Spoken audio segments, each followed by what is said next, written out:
तस्मै श्री गुरुवे नमः। गुरुर्साक्षात् परब्रह्मः तस्मै श्री गुरुवे नमः।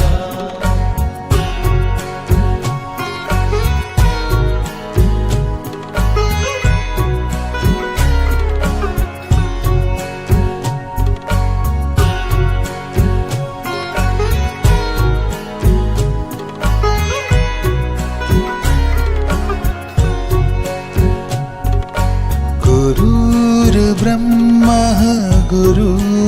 પૂર્ણિમા ગુજરાતી માસ અષાઢની પૂર્ણિમાના દિવસે ઉજવવામાં આવે છે. આ દિવસ તમામ ધર્મના લોકો દ્વારા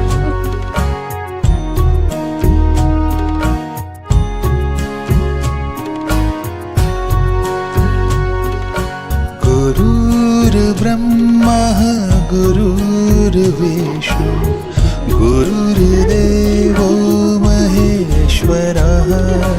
गुरुर्ब्रह्मा गुरुर्विष्णु गुरुर्देवो महेश्वरः।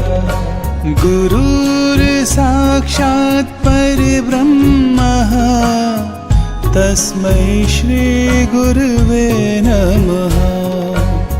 गुरुर्साक्षात् परब्रह्मः तस्मै श्री गुरुवे नमः। गुरुर्ब्रह्मा એકાગ્ર વિદ્યાર્થી જીવનની અંદર એકાગ્રતા બહુ જરૂરી છે.